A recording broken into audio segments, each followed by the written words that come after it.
Okay, so that camera doesn't fall. Looking at everyone's favourite subject, the holes. So yeah, once again I've scavenged some pictures.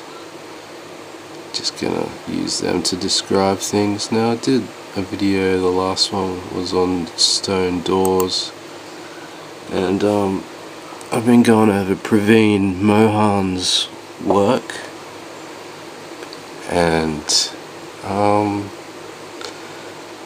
yeah, there's like lack of description, academia once again, some weird oversimplified kind of thing. Now we have to get into the mind of these people, like, different mindset,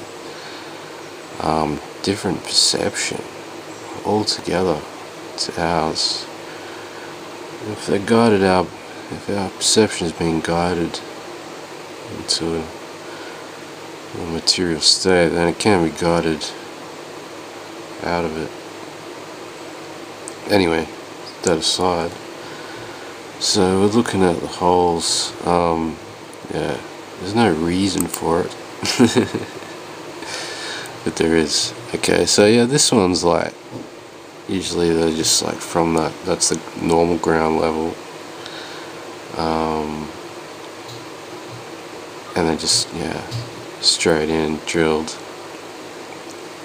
not altogether too deeply, and they're everywhere, like they're completely unnecessary, just to the point where they deface temples, it looks like.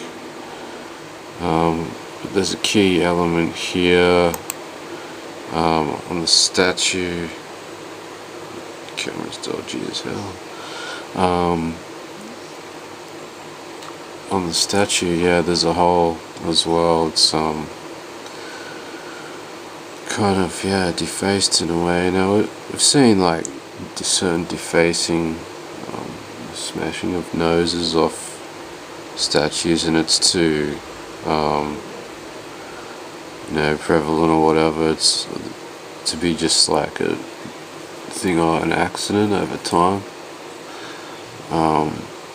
And there's no practical use, I'm going to suggest. We're going to have to go into like seeing energy and stuff like that. And I'll continue the stone doors because they are connected. All this stuff's connected. It's hard to separate the knowledge. So with the stone doors in mind, so we have like the structured architectural, how do you say that word? I don't know. Design, like a,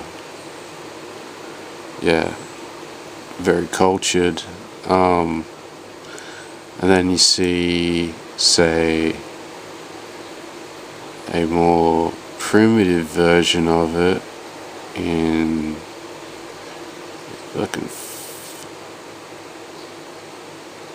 last one, that's fine. Yeah, so here you see like another stone doorway down in southern Peru, I think. Where is it? Yeah, I did remember. So it goes nowhere. You know what I mean?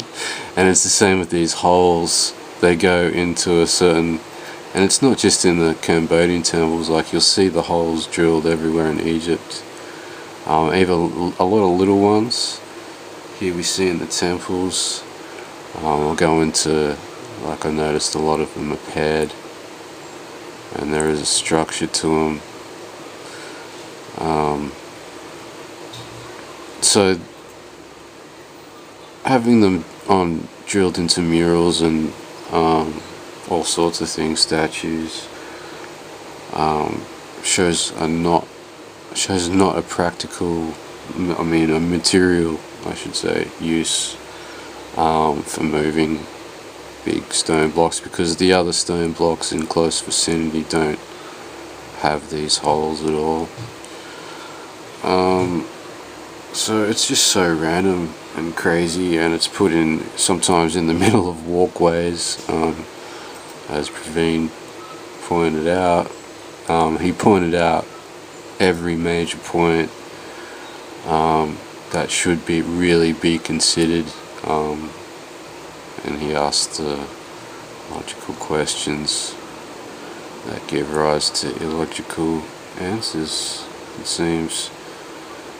Can't turn away from that if it takes us there. So yeah, okay, we've got stone doors. There's like, oh, why is these squares chipped out?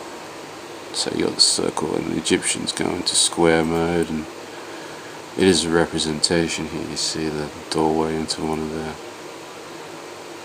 So the pyramids themselves, we're talking about stone doors, they are a portal of sorts. The temple, this is like in like an area they worshipped. So in the temple they would have seen these things emerge, not really emerge, but well, probably things did emerge from them, but as light. I'd just say like they would see them as light on the rock. Probably it could be anything from a pure, brilliant white light, like a star,